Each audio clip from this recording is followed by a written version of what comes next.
what could make me crumble, she would be strong enough to, to stand up to. Kelsie Schelling's face is on billboards in Pueblo, and volunteers have combed through the area she was last seen. And now, since she's gone, I've had to turn into a fighter.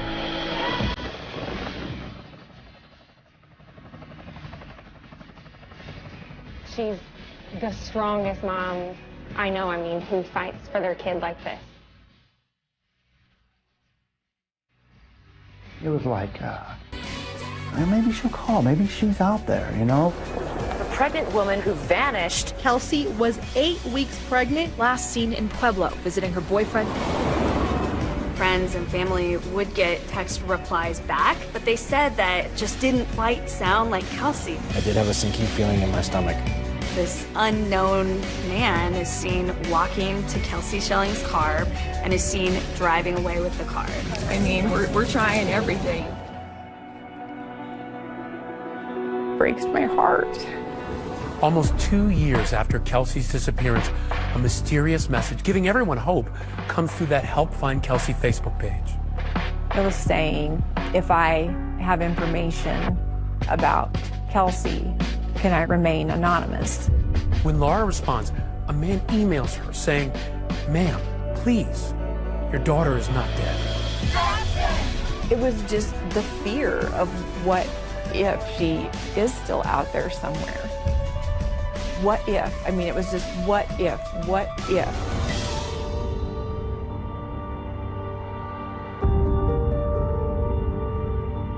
Kelsie Schelling grew up in the tiny farm town of Holyoke, Colorado. Holyoke is around 2.5 to 3 hours away from Denver. It's quiet, it's kind of have your own way. Perfect place to raise a family. Yeah, real good place, Safe.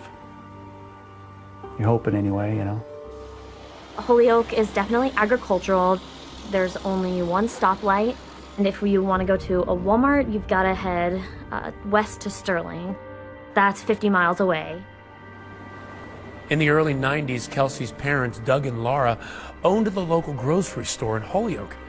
Kelsie and her brother Colby seemed to be living out the American dream.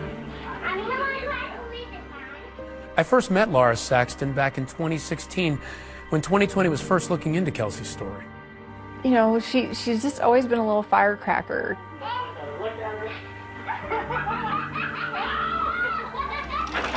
Hi, Kel. My cocoa bean. Kelsie. Kel. She wasn't a kid that wanted to stay up till midnight, where you usually have to fight your kids to go to bed, like at 8:30. That's when she wanted to go to bed. She'd go into her room and pull back her covers, and each animal had to be in a certain place, and everything had to be just perfect. When she got to be 2, 3, 4 years old, she was feisty. You'd try to give her a kiss, and she'd slap me pretty good, so I kind of learned my lesson,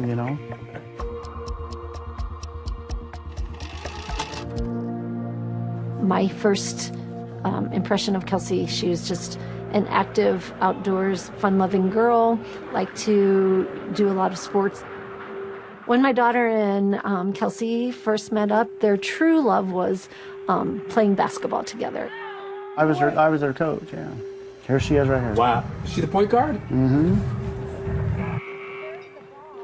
When we were still in elementary school, her dad took us out and let us drive on the dirt roads, which is pretty common around here. Kelsie could just laugh about things like that, and her laugh made us laugh. She'd start to giggle, then you would start to giggle, and so that's what made being around Kelsie so special. Kelsie was a tiny little thing, shorter than me. The Kelsie that I knew didn't take a lot of crap off her classmates. She wasn't afraid to stand her ground. But as Kelsie enters her teens, the Schelling family is rocked when Doug and Laura decide to divorce. Going through a divorce is really hard as a kid. Yeah, the split of our parents certainly had an impact on both of us. Colby. Colby lived with me, and Kelsie lived with her mom. It was a real dark time for the whole family. It was a rough age. After her dad and I got divorced, it was just she and I together alone for a lot of years. She was in a bad emotional place, and I don't think that was due to her character and nature. I think that was circumstantial. When Laura and I was going through a divorce, she was on antidepressant pills, and she ended up taking like 3 of them or something. She ended up in the hospital for several days, and it was pretty scary. I mean, I thought we were going to lose her at that point. She was in a coma? She was. I felt like it was a turning point. I mean, when any young school-age kid has parents who are splitting up, that's a lot to take on. She actually stopped doing all of the sports and activities. It seemed like she was more removed. I think Kelsie was just she was looking for a change. She wanted to figure out what was her niche. Kelsie was always, I think, working through, how do I be better? How do I grow? How do I move past this? Our senior year, she was the prom queen. You don't get that without showing people kindness and respect and truly being embraced by your peers, you know. Kelsie taught me, she taught me perseverance. Eventually, she moves on. She goes to Northeastern Junior College. What did she want to do with her life? She wanted to get a degree in psychology. I think in her heart, she wanted to work with children. We officially became roommates January 2011. If all of us were bored at 3 o'clock in the morning, she'd be the one to say, let's go cause problems, I guess. Not bad problems, she was just, out for a good time. She loved to have fun. That was her thing to do. And for a while, carefree Kelsie is back. And then she meets Dante Lucas. He's about to change her life forever. It was a big deal that she was dating Dante. He was part of the basketball team. They were kind of the popular kids and everything. By the time Kelsie got to know him, she felt proud that she knew who he was because he was somebody to know. He had dreams of making it big in the NBA. Kelsie thought she met the man of her dreams.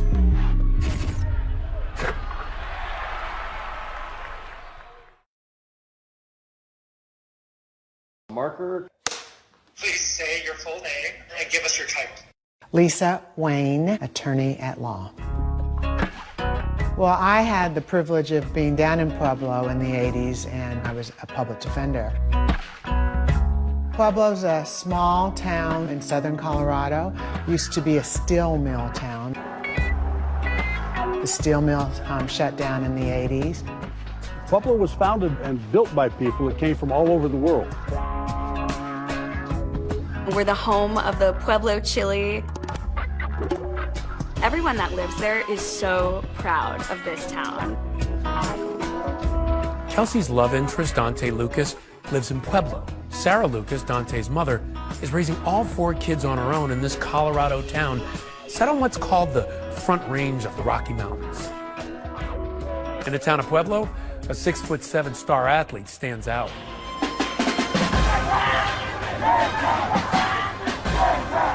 I coached Dante Lucas in youth football. He was a coach's dream. He was a real polite kid, wanted to learn the game of football and just really quiet. Dante Lucas was super close with his mother, Sarah. On the football field, she was one of the most supportive parents. For Dante, football wasn't his sport. I'd say he's a better basketball player, which happened later in his career through high school here in Pueblo. Dante Lucas was a very well-known basketball player. He was going to be the one who made it out of Pueblo.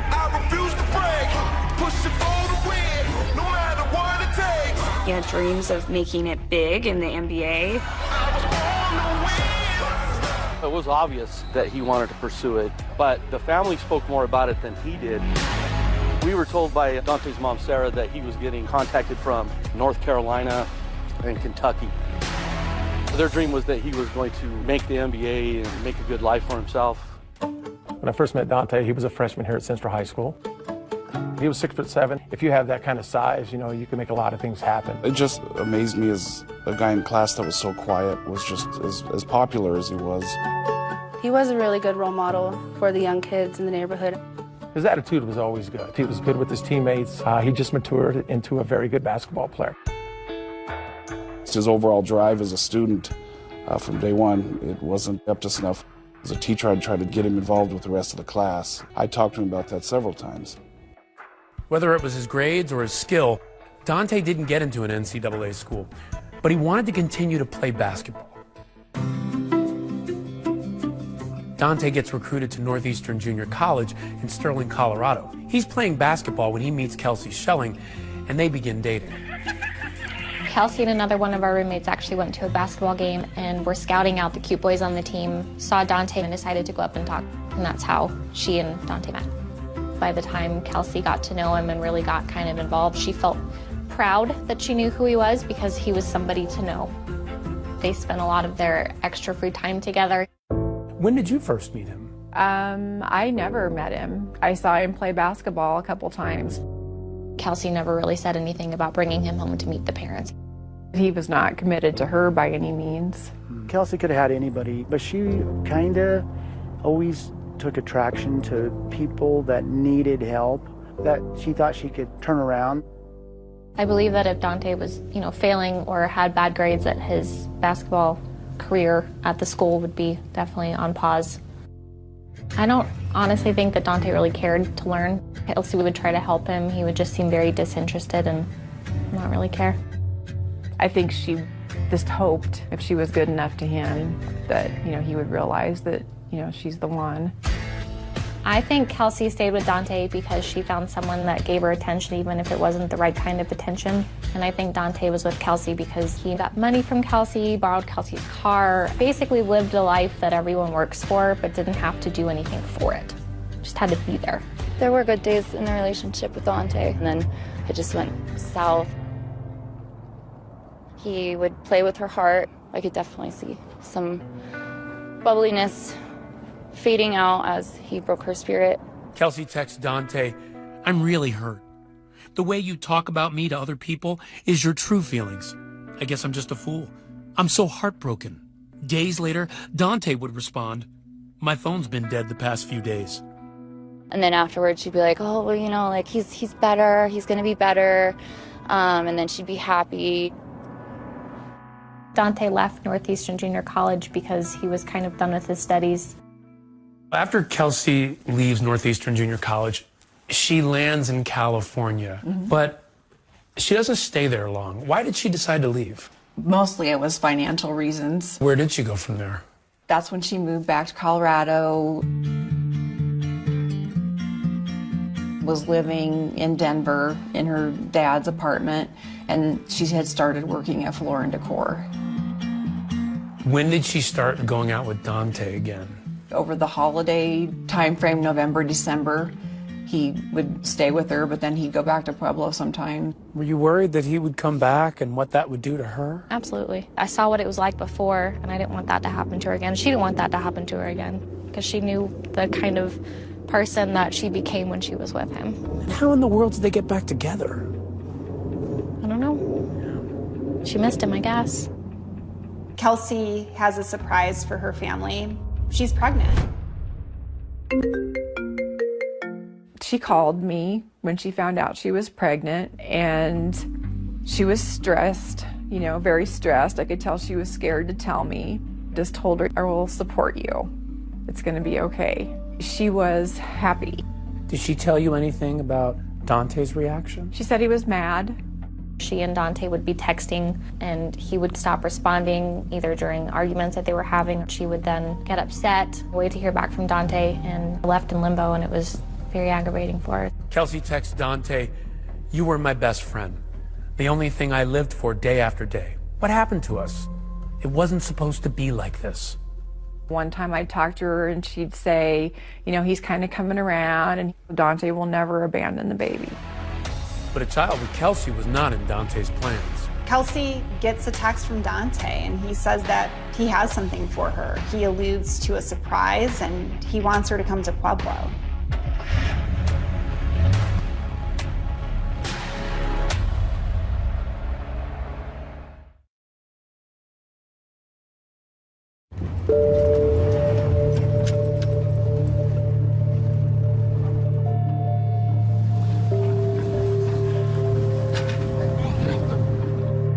Kelsie had come home. When she was here, she slept a lot.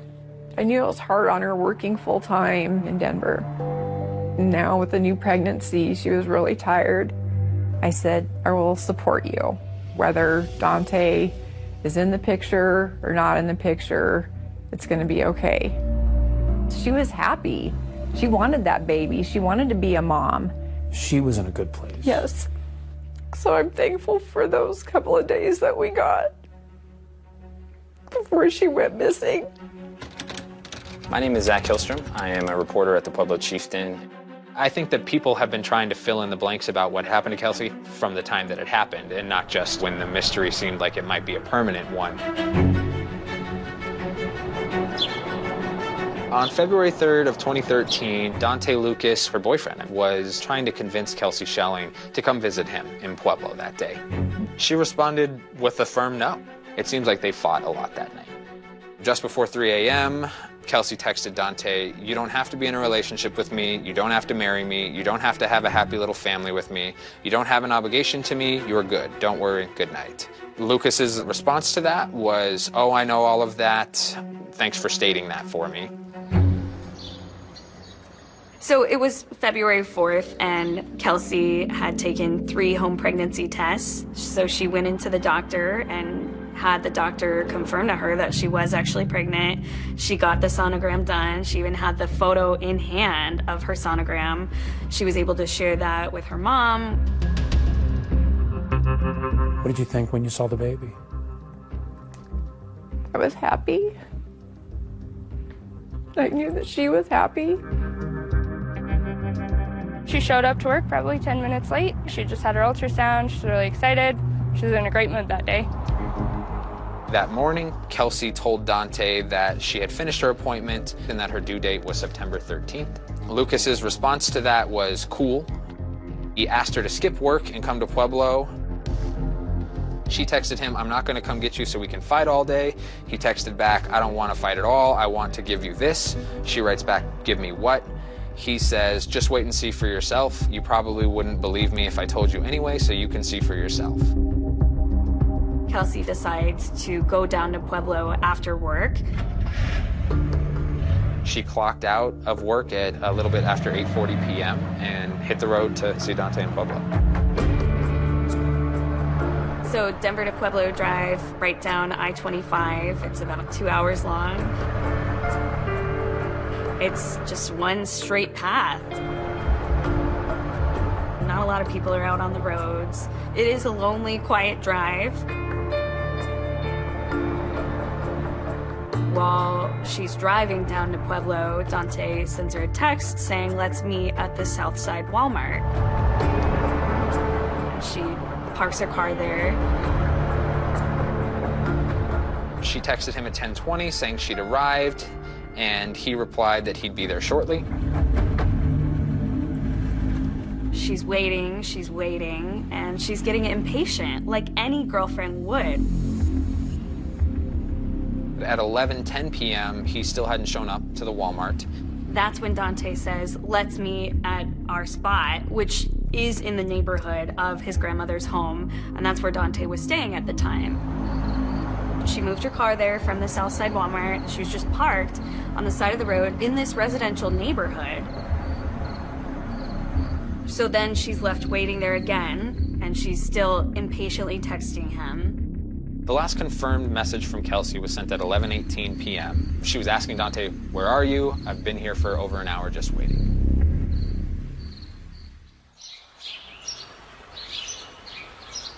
The following day, the 5th, she didn't show up for work. So I tried calling her, couldn't get a response. So then I shot her a text message asking her where she was, why she wasn't at work. Got a text message back right away saying that she was in the hospital having some tests done. And she said that she was not having a baby anymore, it was growing in the wrong place. I tried calling her on Wednesday. She didn't answer her phone, which is kind of pretty rare. And then I texted her, I said, "Hey, give me a call." I got a text message back, said, "I'm not feeling good, I'm on the couch, I'll call you tomorrow." I kept trying to call, and she wouldn't answer. Toward the end of the week, it was going directly to voicemail. So then, in the back of my mind, I'm starting to get concerned. After Kelsie had driven to Pueblo, there was never a phone call that was answered from her phone. Kelsie is not the type of person who would not talk to her friends. She was glued to her phone. Friends and family would get text replies back, but they said that it came in a voice that just didn't quite sound like Kelsie. It was just short, quick responses. Generally, any text message I had from Kelsie, words were spelled and there was punctuation, and they didn't have that. I got to looking at the text message and it's like, man, I don't think that was her. Why didn't you think that was her? Just the verbiage in it and stuff. I mean, it just didn't seem like, her texting me. Then on that Saturday morning, it's like the whole world just unraveled. All of her friends started contacting us saying, we've been trying to reach Kelsie and we can't reach her. I called Doug, her dad, and said, something is wrong. And so then we all drove up to Denver that day. Went into the apartment. There was no sign of her in the apartment. And that's when we called the Denver police. Family members were visibly upset. They were frantic, actually, almost feverishly asking for any help they could get in trying to locate her. Did you reach out to Dante? And I did contact him to ask him, if he knew where she was. What did he sound like on the phone? Because the call that you're making to him is, Kelsie, the woman that you are with, the mother of your child, is missing. We are desperate to find her. Nothing, no. Not worked up, not, just... He's not scared? What can I do? How can I help? No, he just says if I hear from her, I'll let you know. And then a little bit later, he got back with me. He said, I heard from Kelsie. She called from a private number. She said she doesn't have her phone. And she said she'll be getting a hold of you. Intimating that she's alive, she's out there. And I said, well, can you track that number? And he's like, yeah, I'll try and figure out what the number was. And then, of course, he never did. When this case first came in, I called Dante. He was telling me that he had seen her and had talked with her and spent time with her more recently than any of her family members, any of her friends. After I got off the phone, I did have a sinking feeling in my stomach. The following Friday, February 15th, that morning is when we drove down to Pueblo to turn the investigation over to the Pueblo Police Department. We, in the beginning, were trying not to call him a suspect, just to try to build a rapport with him and try to sit down and get him to open up. Can you kind of tell me just briefly what happened? Well, early Tuesday morning, she came down to Pueblo. During the course of the interrogation with Dante Lucas, he reveals some pretty shocking things about Kelsie and about the baby.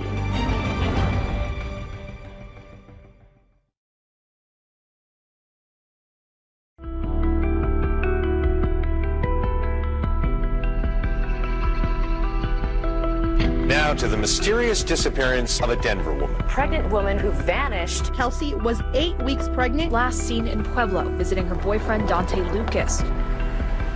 So when do you start talking to Dante Lucas? We start talking to him fairly quickly as far as what is going on.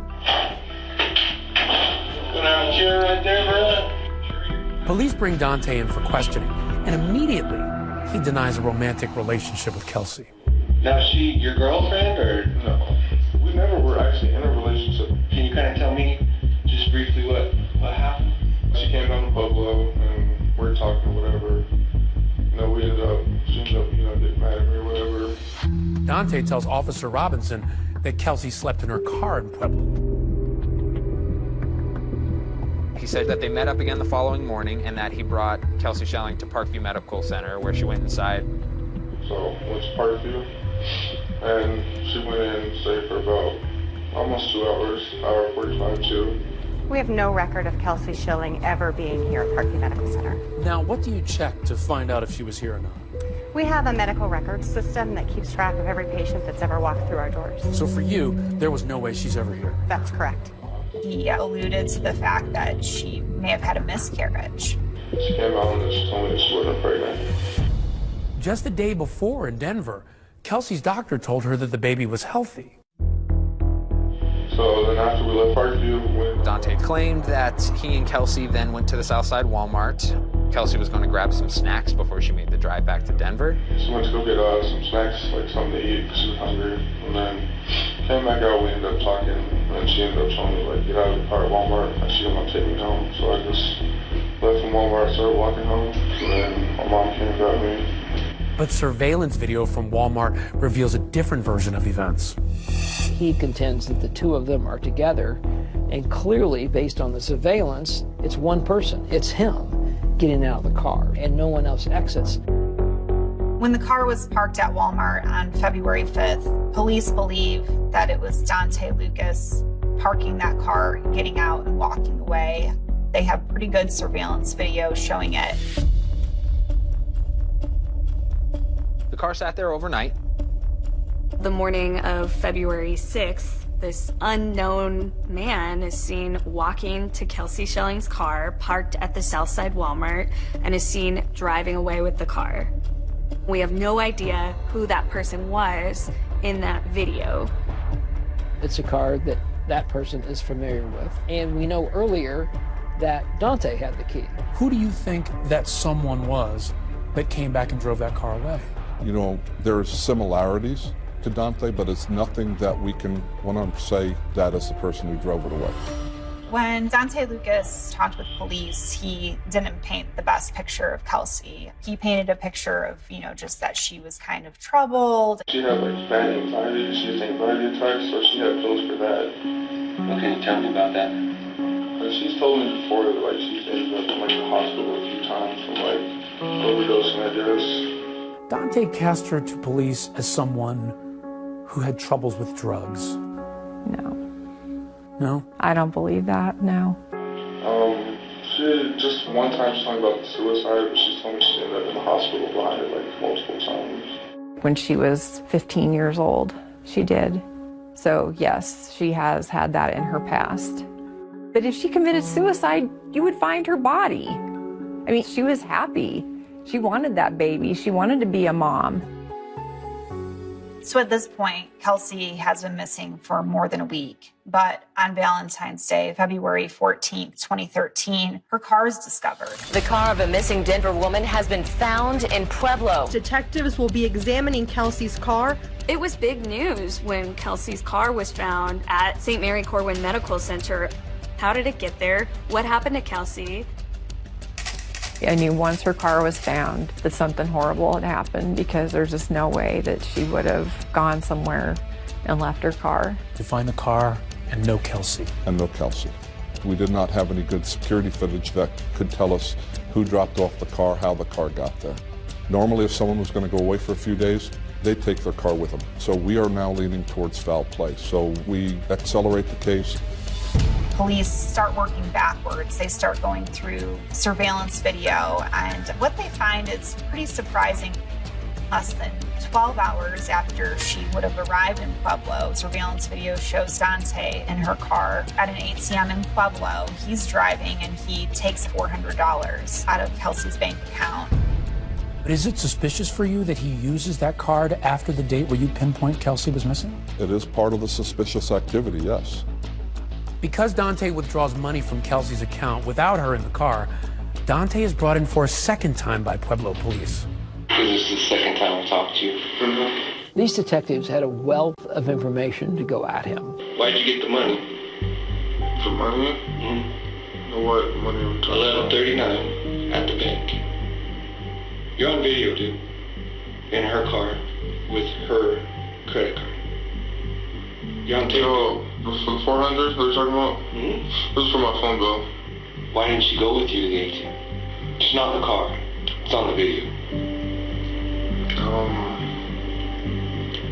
It may have been while she was over the hospital. I'm not sure about the, like I said, like my time frame has been messed up. The detective moves on to another topic, talking about why there's no record of Kelsie ever showing up at the hospital. There's no record of her ever being at Parkview. That's like all I have to say. Now here's the thing. Instead of pressing Dante on these contradictions, they move on to an unrelated topic. When you dropped her off, when she dropped you off at Walmart, where were you parked at? I mean, like, apparently you guys know, so, like, I don't understand why you, like, I told him one time, like, I don't, that's all I can say about it. When she dropped you off, when was that again? Can I speak to a lawyer, please? So if you guys just keep asking the same questions over and over, and, like, I was like, speak to a lawyer. Once he requests a lawyer, all questions come to a halt. Unfortunately, this is a very poorly executed interview. I think it's a tremendous missed opportunity. Once he shut down, our avenues of trying to talk to him end. How did you read that? As the possibility that he knows something. Dante Lucas was arrested on February 15th. They don't arrest him on murder charges. He was arrested on felony identity theft charges for using Kelsie's debit card at the bank that day. But those charges were later dropped when investigators found out that Kelsie did, on occasion, give him permission to use her bank card. How do you prove she did not or did give him permission at that time? And since you had permission to do it before, it makes it a very difficult case to prosecute. He's released. He's, living his life. Do we suspect foul play? Yes. Have we come up with a body? No. Dante is a person of interest in the fact that she's missing.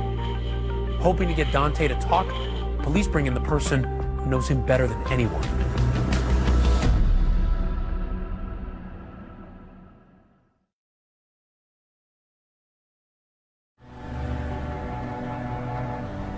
Mysterious disappearance. And the disappearance of Kelsie. Was found in Pueblo.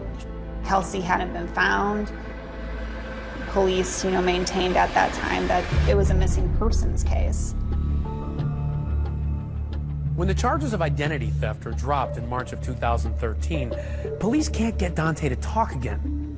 You'll have a chair right there. I'll grab your water and we'll be back in a second. So they take a different tact. They decide to speak to his mother, Sarah Lucas. I would love to clear Dante and move on. If Dante would come in, do a polygraph, we ask him like 5 questions. If he passes that, we can move on and look other directions.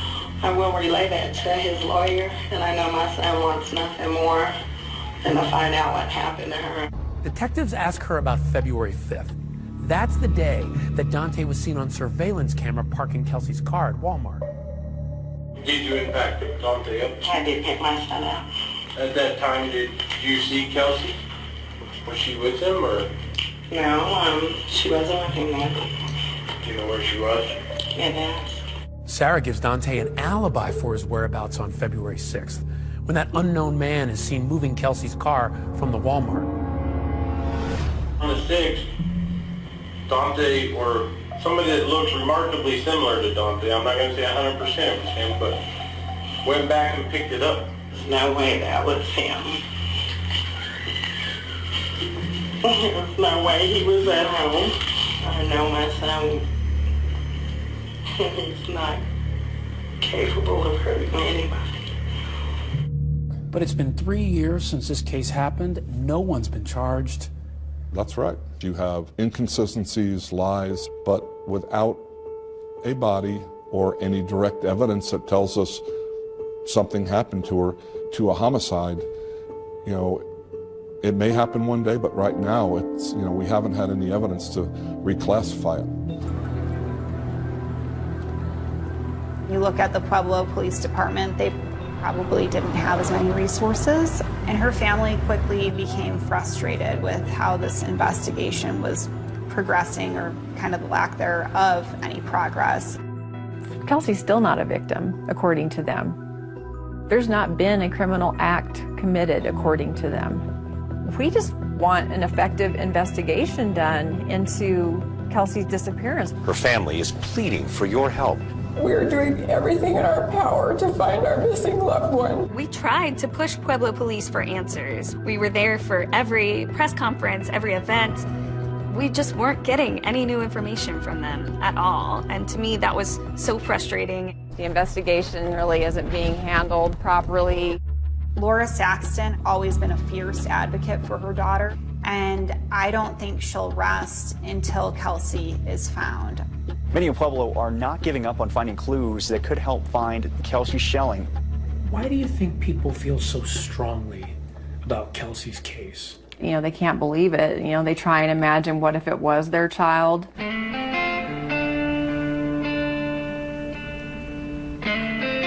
We're gonna break up again over here. In May of that year when she went missing, they started doing their own searches because they didn't think police were looking hard enough. The whole community was rallying.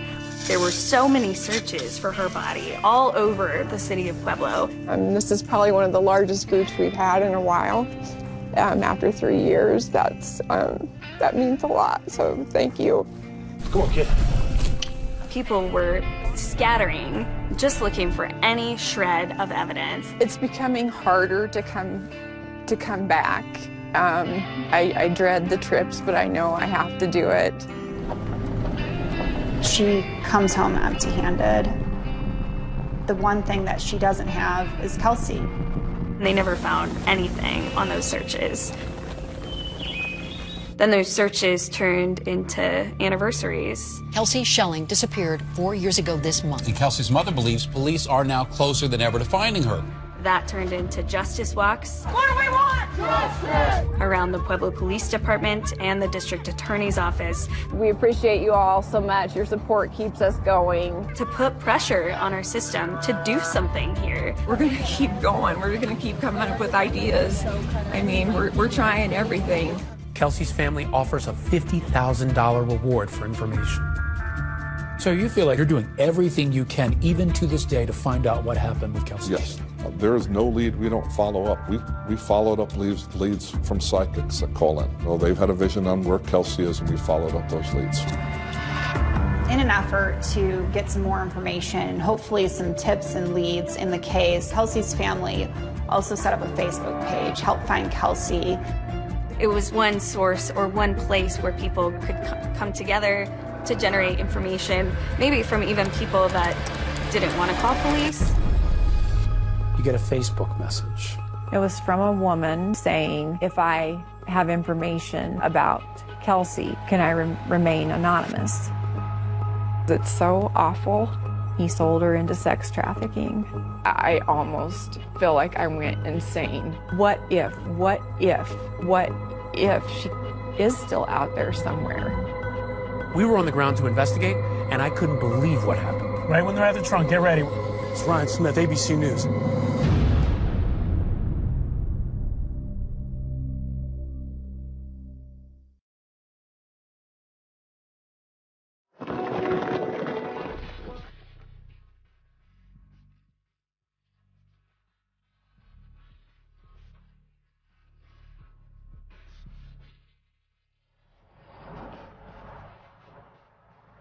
They were meeting in a parking lot.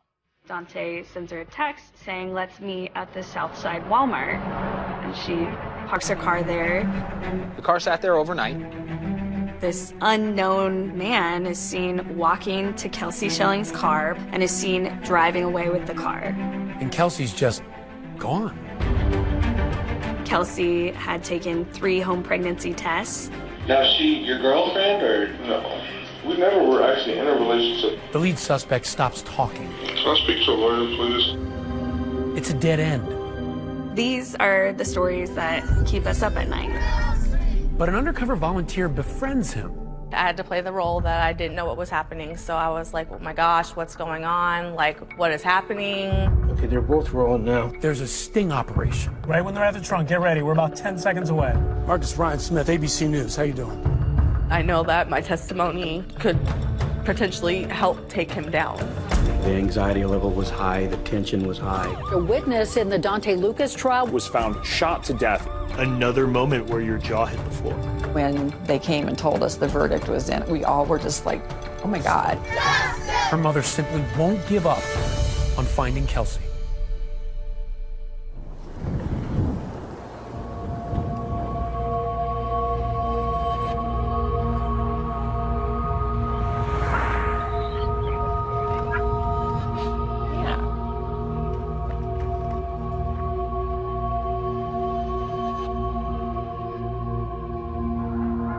For nearly 2 years, Laura Saxton had been on a desperate search for answers about her daughter Kelsie, who suddenly disappeared in February of 2013. There will be a renewed search for clues in the case of Kelsie Schelling. Just through seeing Laura Saxton, the tears, the sadness, the frustration, it all came, rolling out. Many in Pueblo are not giving up on finding clues that could help find Kelsie Schelling. The relentlessness of this mother's search really struck a chord with so many people in Pueblo.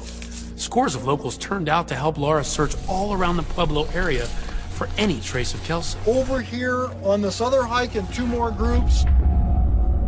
The ride home is always really tough, going home empty-handed, emotionally and physically. Is it hard to keep hope? As far as the hope of actually finding her, that dwindles, every day. But then, in October of 2015, nearly 2 years after Kelsie's disappearance, there's a shocking development. A mysterious message giving Laura hope comes through the Help Find Kelsie Facebook page. That's the page that Laura had set up to gather tips and leads on the case. It was saying, if I have information about Kelsie, can I remain anonymous? When Laura responds, a man emails her saying, "Ma'am, please, your daughter is not dead. She will be back home alive." The man offers a harrowing account of what really happened to Kelsie. He claims that Dante hired a friend to kill her and says Dante has no idea she is alive. He thinks she is dead. And that the friend did not kill her. He sold her into sex trafficking. It made me sick. I mean, I could barely function. What if she is still out there somewhere? The emailer says he needs money to help Kelsie escape. $50,000 in cash. So the plan is this. The money is to be brought to Vancouver, Washington, specifically to a local McDonald's restaurant. Then it's to be hand-delivered to a guy named Marcus, who would be wearing a red hat.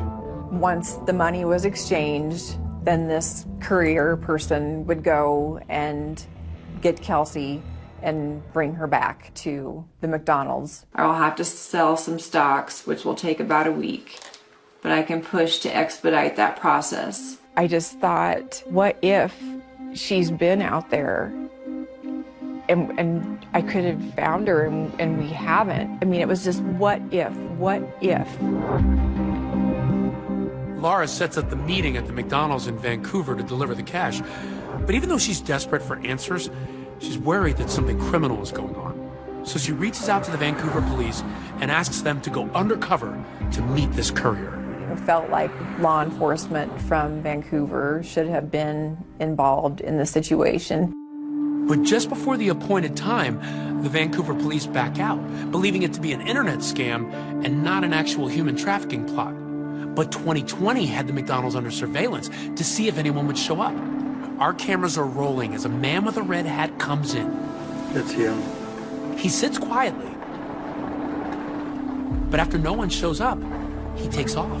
Okay, he's on move. Cut the engine. Weird, eerie to see that they actually were, going through with this. She's gone. It was just all a matter of trying to get down to the truth of this.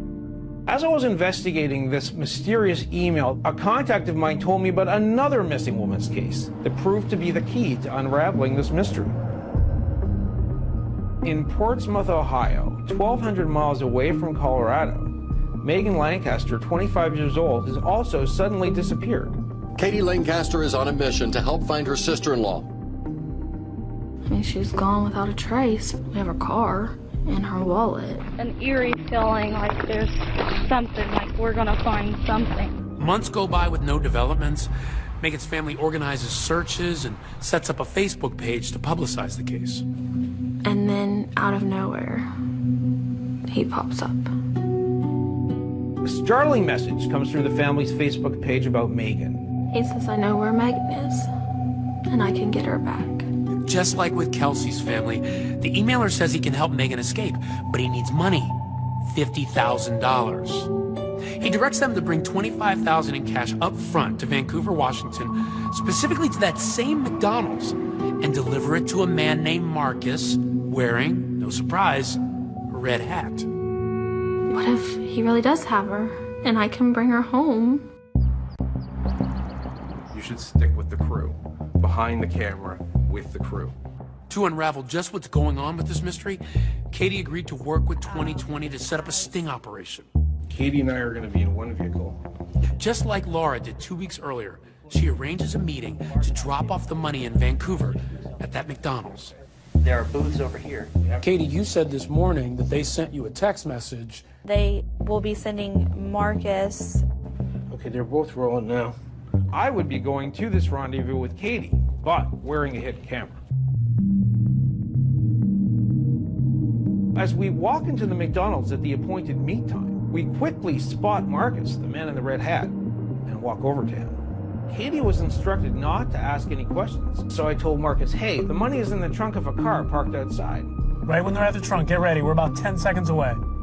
Meanwhile, I was waiting outside with our camera team and a security guard in case this thing went sideways. Okay, let's get ready. As they head out to the parking lot, before the trunk is opened, I walk over to Marcus. I want to get some answers. Marcus, Ryan Smith, ABC News. How you doing? Pretty good. Good. Why'd you come here to take $25,000 from Katie? I don't know. You don't know why you're here to take $25,000 from Katie? Nope. What are you here for? Oh, because to collect some money. You see, Marcus claims he was suckered too, lured online into a supposed jewelry venture. He says he was supposed to pick up the money and then wire it to someone he's never met. So a random guy tells you to go to McDonald's twice in less than 2 weeks to meet people to pick up money, and you don't think anything of it? I didn't think none of it. We were told that you were going to deliver Megan to Katie today. Is that true? I have no idea about no Megan or no kidnapping or anything like that. This would be a scheme to extort money from families who have family members that are missing. I didn't know nothing of this. I had no clue anybody was supposed to be exchanging nothing for a human being. If I did know, I would not have been involved in this situation. So you've been here twice, coming to pick up money at a McDonald's. Your name is attached to this. Just feel shaky inside. I had no clue. It's important that you be real honest with me. Yeah, I'm real honest. You have never heard of Kelsie Schelling? Never. Definitely a big scam. I want to know who's behind it. But an FBI analysis of the emailer's Facebook page showed it used an IP address traced all the way to Russia. In most scams, they're compartmentalized. So the person you may send to pick up the cash at a particular location may know nothing about what the scam is. Then that's just 100% clarification that, you know, this is just some dirtbags out there, you know, trying to get money off of these poor families. But while the extortion plot that was torturing Laura was laid to rest, the roller coaster ride wasn't over. A sympathetic stranger who feels for Laura comes up with a shocking plan to go undercover on her own and befriend Dante to try to find the truth about what happened to Kelsie. I knew that I was potentially putting myself into danger. Dante Lucas? And when we go to get some answers from Dante, she was right there with him. What do you have to say to her family?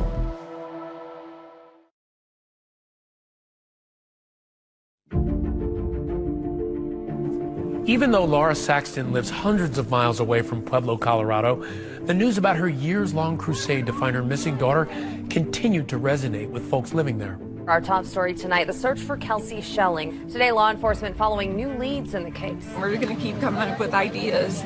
I mean, we're trying everything. I felt really heartbroken for her.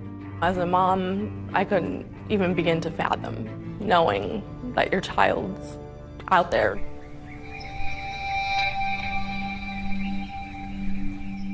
It's spring of 2016 when Lauren Shore, a single mom living near Pueblo, says Laura's story inspired her to hatch an audacious plan of her own. Make Facebook friends with Dante Lucas, gain his trust, and meet up with him in real life, and just maybe help solve the mystery of what happened to Kelsie. Definitely was nerve-wracking, but I felt like I could do it. So I had messaged him on Facebook, and I told him that I was looking to meet new friends. He responded fairly quickly, within, I say, a couple of hours.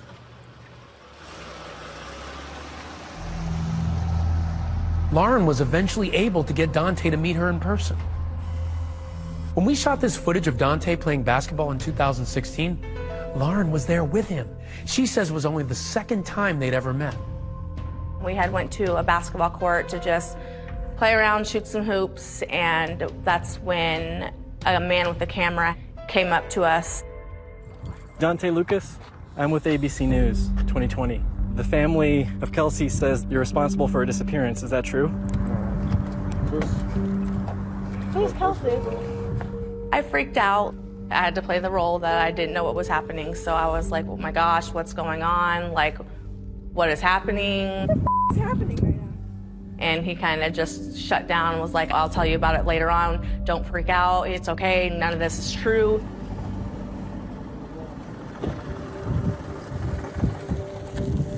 As the weeks go by, Lauren says she's able to develop a close relationship with Dante. We just hang around the family, watch movies, drink a little bit. He always smelt of alcohol.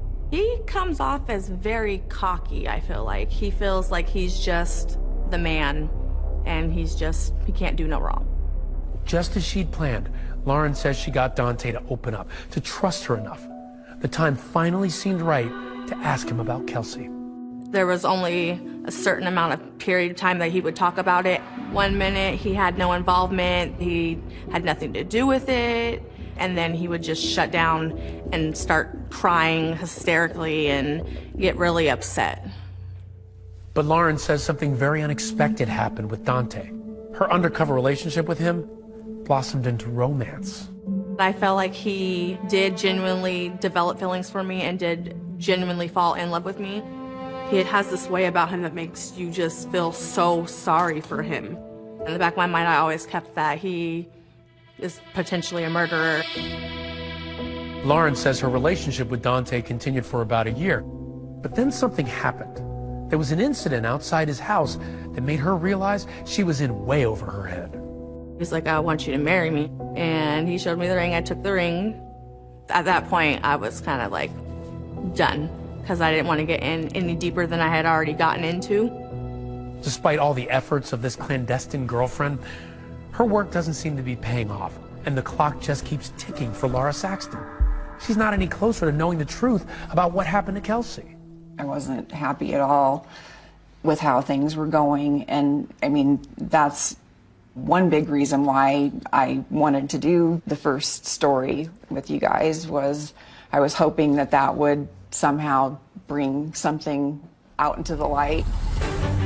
Tonight on 2020, when do you stop looking for a pregnant daughter who's vanished? In May of 2016, our first 2020 program on the Kelsie Schelling case hits the airwaves. The very day of our broadcast, there's a big announcement regarding the investigation into Kelsie's disappearance. The Colorado Bureau of Investigation was going to join the case. That was news to me, so I was kind of like, oh my God, this is awesome. I think once that 2020 special aired, it really turned up the heat on Pueblo police and on this case. Taking over the case, Pueblo Police Department Commander Eric Bravo and CBI agent Kevin Torres. Working together, they moved fast, turning it from a missing persons case into a full-blown criminal investigation. It was a homicide investigation in our eyes, so I immediately started working on setting a plan into motion how we wanted to proceed. Police got a tip that led them to believe Schelling's body might be in Dante's backyard. It's not long before police dig up the yard of the house where Dante and his family had been staying. So we thought, man, you know, we really have something. But it went from elation to satisfaction. You know, that day it just seemed like we were there, and then it slipped away. During the investigation, Agent Torres finds out about Dante's relationship with Lawrence Shore. When he interviews Shore, she reveals that Dante had made a key admission to her about Kelsie's disappearance. And it's about that Walmart surveillance video of the mystery man walking over to her car and then driving off with it. She confirmed for us Dante admitting it was him in the Walmart surveillance video. She also informed us that Dante admitted to her dropping Kelsie's car off at St. Mary Corwin Hospital. The piece of information that Lauren provided to us was a pretty crucial piece at that point. Then, in late 2017, there's a huge development that will totally transform the case. A Pueblo man tells police that Dante and other family members had attacked him in front of their home and stolen $1,000 from him. Now that gives police a reason to arrest Dante. I had information that Dante was leaving Pueblo and was heading to DIA, where he seemingly intended to board a flight to Tucson. And the concern was that he may take other efforts to meet friends in Mexico. Boy, the anxiety level was high, the tension was high. The time was ticking away, and the tires were turning on the road. And Dante was within 20 minutes of getting on a plane for Tucson, Arizona, when he was arrested. When he was arrested, there was hope across the community that maybe investigators would finally get some answers in this case. We decided that the next day would be the day that we would send a couple detectives back in to try and answer some of the questions that we didn't have answered. During his interrogation, Dante finally breaks down and comes clean, confirming Lauren Shore's account that he was the one seen in that Walmart video. So that information that he confirmed that that was him was huge. You see, it was that admission, combined with the wealth of evidence from text messages, cell phone records, and surveillance video already gathered, all of that was enough for prosecutors to move forward. At the end of the day, I said, I think we have enough here to go forward. I ethically believe that Dante Lucas killed Kelsie Schilling, and I think we have the evidence to prove it. A major development, the ex-boyfriend of a pregnant Denver woman who went missing 4 years ago. He now faces charges of first-degree murder. How were you thinking as his trial approached? Are you thinking justice will be done? I put a lot of things on hold because I just was, sure it was going to happen and, wanted to be ready to go. So after 8 years, Dante Lucas is finally in court, and the prosecution has a surprise witness. That just took the whole room's breath away. No one saw that coming.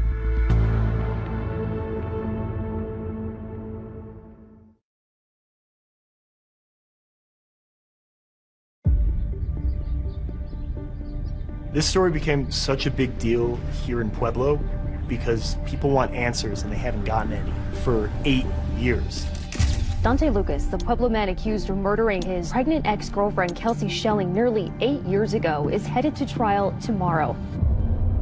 Did I think it was going to be a tough case? Absolutely. And we well may not win it.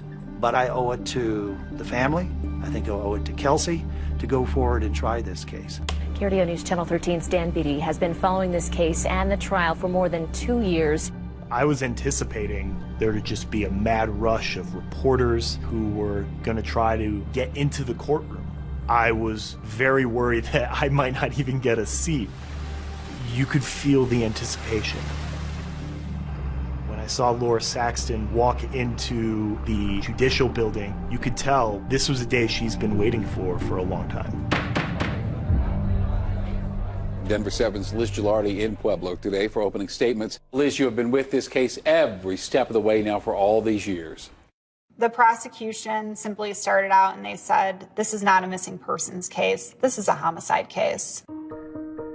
The case that the prosecution was making right off the jump was, one, they were going to prove through text messages and surveillance video that Dante Lucas has to be the one responsible for Kelsie Schilling's death. These were two people in a relationship. Kelsie Schilling became pregnant. Dante Lucas didn't want to have a baby. And he made sure that didn't happen. I know that she had mentioned Kelsie Schilling's Chevy Cruze. The prosecution said this car tells a story, and they told the jurors that you will see Dante Lucas moving this car around Pueblo in the days after she went missing. The idea that someone can essentially disappear without a trace, I think, is kind of a counterintuitive thought for people to have. Prosecutors think there's enough evidence to convict Lucas even without a body, but the defense disagrees. In the opening statements, the defense said this is a missing persons case. This has always been a missing persons case. They said there's no body, there's no evidence. Why should you believe that Dante Lucas killed her? They do not have a crime scene. They do not have a murder weapon. Today, the jury got a detailed look at some of the text messages exchanged between them. For the prosecutors, their goal was to show that those text messages showed intent, showed that Dante Lucas consistently lied, not only to investigators, but to Laura Saxton herself. What they refer to as his luring of Kelsie Schelling to Pueblo. The prosecution say that he lured her there to end her life. We know that that's his phone. He admitted to those text messages. We know that that's his thoughts and feelings about it. That's direct evidence. And the movements of their phones as well, as they were pinging off cell phone towers in Pueblo on the night of February 4th and the early morning hours of February 5th. I think that a lot of the case really centered around those movements. Two pivotal witnesses testified in the high-profile Pueblo murder case against Dante Lucas. First witness was Laura Saxton, and we were not expecting Laura Saxton to be the first one to take the stand. She didn't break down, but you can tell she's hurting. There's a lot of pain behind her voice. I think that was really powerful for the jury to see. Her mom spoke to the fact that she absolutely wanted this baby. Prosecutors today painted Kelsie Schelling as an excited mother-to-be, desperate to make it work with her boyfriend. It didn't take long for the prosecutors to swing for the fences, calling some pretty shocking witnesses to the stand. Ryan Rivera is a former Pueblo County inmate who considered himself to be a friend of Dante Lucas. And when he took the stand, he said that Dante Lucas told him that they're never going to find Kelsie Schelling's body. That just took the whole room's breath away.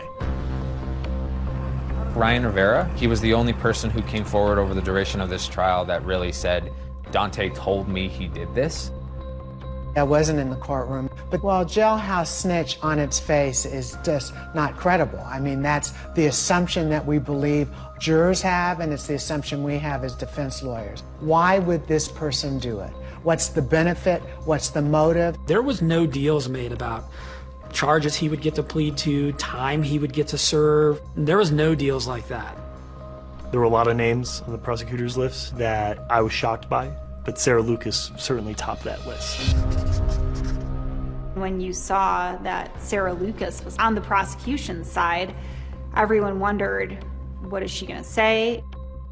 The one important thing that I've kind of mentioned, she confirmed that Dante was the last person left alone with Kelsie.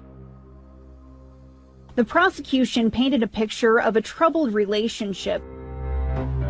Some of Kelsie's close friends testified. They pointed toward elements of domestic abuse in Kelsie and Dante's relationship. Something worth pointing out was the prosecution and even the defense made it clear that Dante was using Kelsie for a number of things. For her money, Dante used Kelsie for her apartment in Denver, and Dante used Kelsie for her car. And his argument was, she lets me do it. The defense pushed the narrative that Kelsie Schelling popped pills, was an addict, that Kelsie, when she left Dante Lucas at the Southside Walmart here in Pueblo, that she was going to meet up with a drug dealer. There's no single person, other than the defendant in 2017, who's saying that she was into drugs and that she was a party girl. You didn't have the forensic evidence. It seemed like you were really relying on circumstantial evidence and the evidence of snitches and these other witnesses. That's pretty straightforward. Either you believe them or you don't. The witness list yields more surprises. The ones who make it to court. I know that my testimony could potentially help take him down. And the ones who didn't. Witness 31-year-old Roxanne Martinez was found shot to death. That was a completely unforeseen development in this case.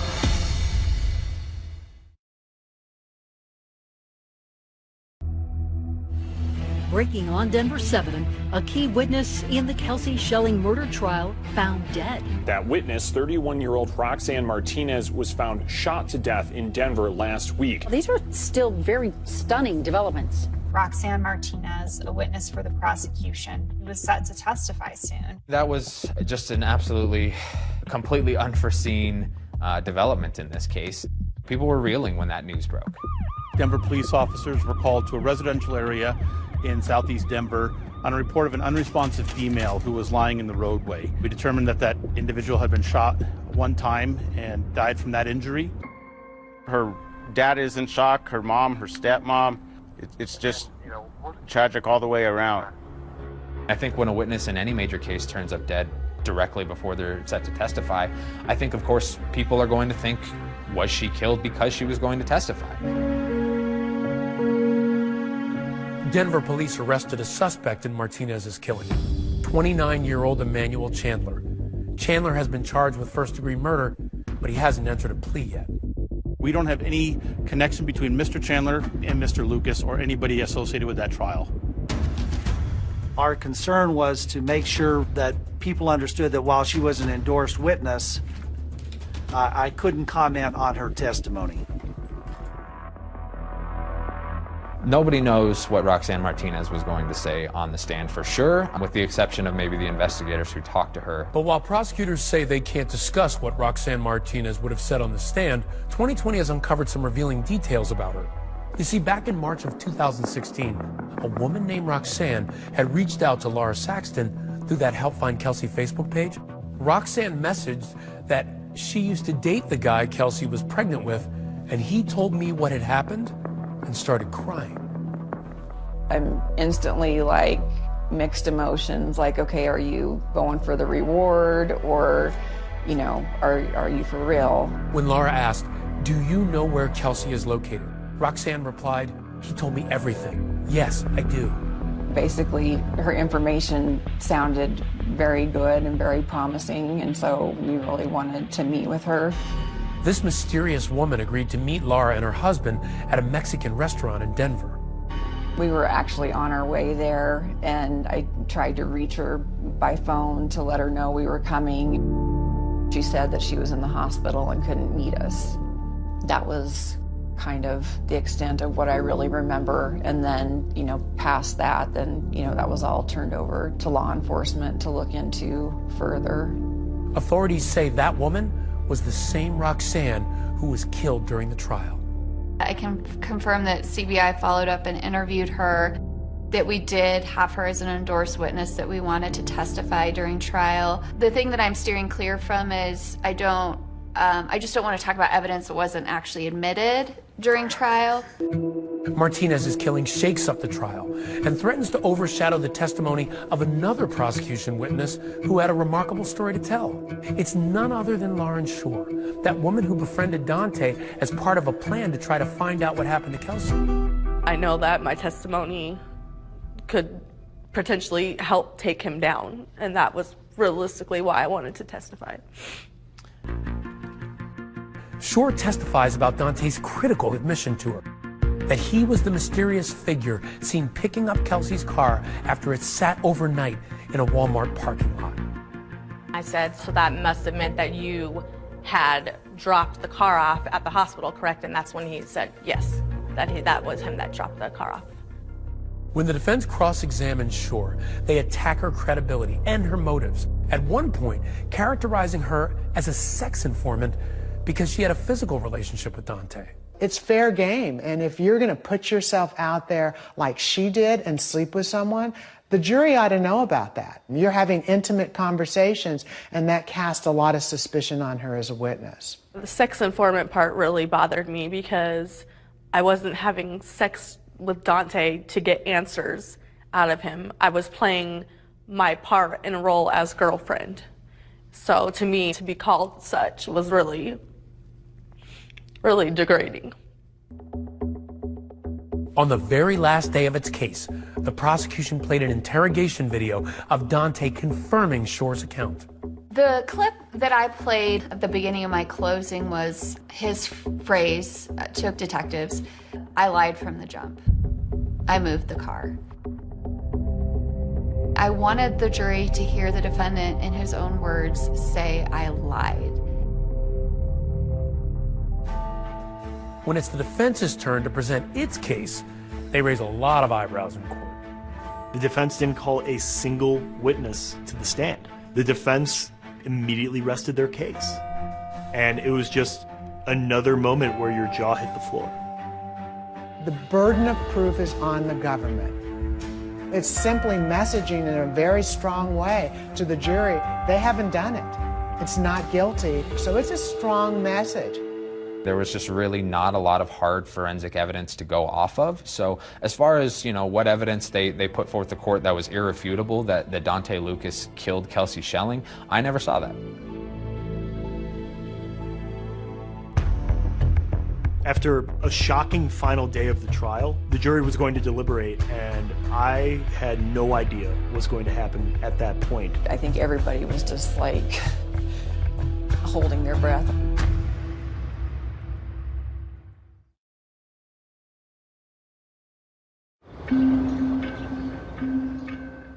Prosecution and defense have given closing arguments. The jury is now deliberating. Well, on that last day of the trial, no one expected to get a verdict that day. So now the waiting begins. Yes. And I was prepared to camp out at the courthouse as long as I had to. I really thought I would be there all week, and we're really totally unprepared for when they came and told us the verdict was in. I think we all were just like, oh my God. I mean, it was shocking how quickly they arrived at their decision, especially given just the amount of information they had to look at. I can tell you, because the decision came back so early, all of our experience as prosecutors is that this was probably an acquittal, because juries tend to come to decisions more quickly on acquittals than convictions. It was like standing on the precipice of a cliff and looking down. It was scary. It was a very tense atmosphere in the courthouse while everyone was waiting to hear what the verdict was. Even I was nervous, and I'm not affiliated with Kelsie Schelling's family at all. People were wondering, does that mean Daunte Lucas is going to walk? I think everybody was just like holding their breath almost. And then, when you hear the verdict, tell me how you're feeling. Well, the words came out way too slow. Like, I feel like the judge was talking in slow-mo, even though he wasn't. I mean, I was just like, every word, it's like, okay, spit it out, please. And then he finally got to, guilty of first degree, and I think that was the first breath, like, I had taken in a long time. This is a guilty verdict 8 years in the making, and even though Kelsie Schelling's body has never been found, the jury clearly felt there was enough evidence to convict the man her family has always suspected from.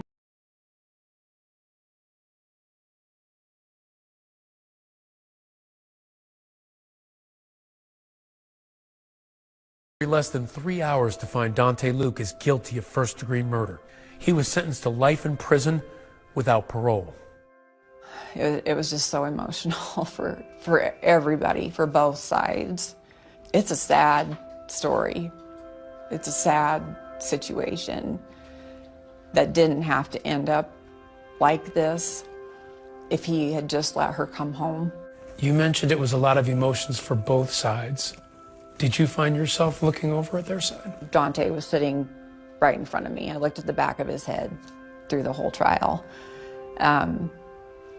But, the mother of his child was there, and she broke down, and honestly, my heart hurt for her, hurt for their child, because it didn't have to end up this way.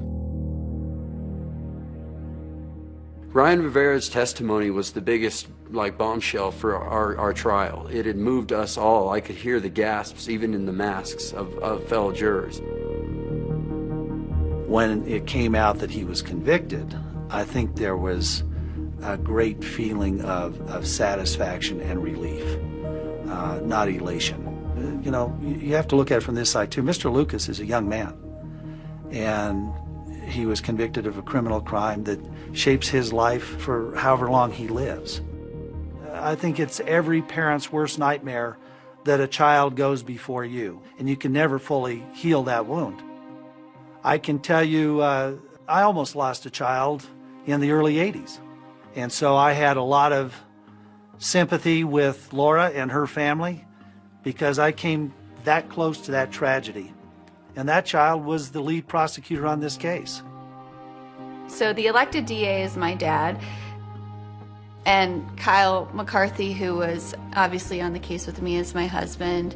And we, I don't think, had a night in the last 4 years that we haven't gone home and talked about Kelsie Shelling. Sometimes it's the first thing we talk about when we wake up. Sometimes it's the last thing we talk about before we go to sleep. On Saturdays when we're driving kids around to soccer, a lot of times we're being told to stop talking about it because they can hear us in the front seat talking about it. We both also had, and I mean, an incredible emotional pull to the family. That is a very special relationship, one that I will value for the rest of my life. Well, I think, I mean, Michelle and Kyle with their closing, they're amazing. I don't even know what other words to use. The first things that she told the reporters outside of the courthouse after the guilty verdict, yes, she was happy, but she was still devastated. So we're very, very thankful for this outcome.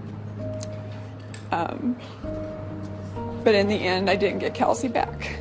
And that's what I wanted more than anything. So I feel like I didn't do something, I didn't push hard enough on something, or I didn't look enough on something to bring her home. That devastation isn't going anywhere. Like she said, she has to live with that forever. Her goal throughout all of this was to bring Kelsie home, give her a proper burial. So I know she had expressed that in some ways she felt like she had failed in her main mission. I think the investigative team has some ideas where she may rest. If that's where she is, that's just like the worst possibility to me.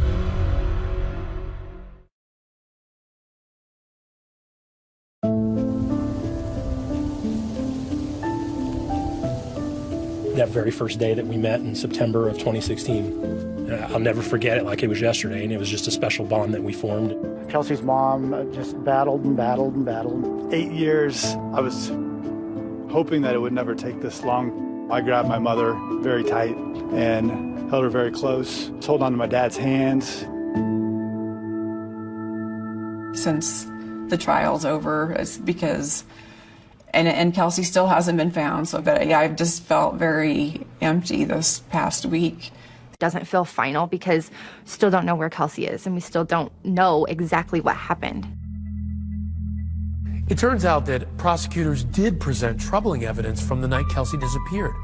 That evidence provided a possible explanation to where her body could be. We received information from the Pueblo landfill that there was some video evidence of a vehicle being there. You couldn't see what kind of vehicle. You couldn't tell who was in the car. Their lock to their front gate into the dump had been tampered with. Well, it caught my attention when I grabbed the lock on my hand, and I said, well, somebody tried to get in here overnight.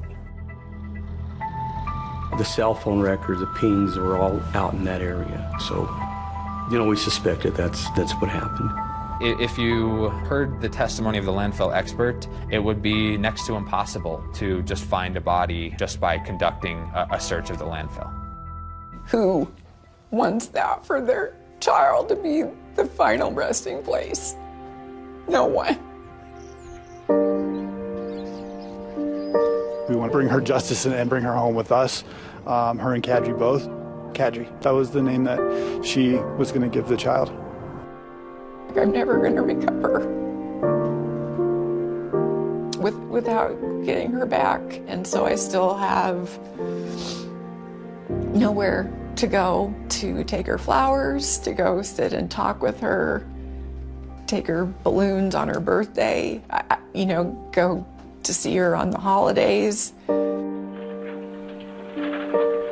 Dad. Hi, Coco Bean. How do you want her to be remembered? A little girl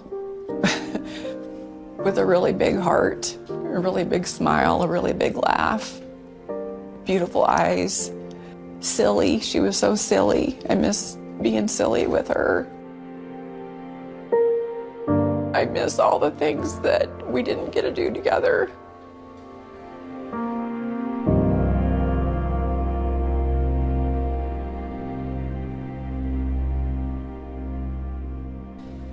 We've been covering this story for more than 5 years now, and as you can see, the heartbreak never really stops for Kelsie's mom and the entire Schelling family. And Dante Lucas's defense team declined to comment for our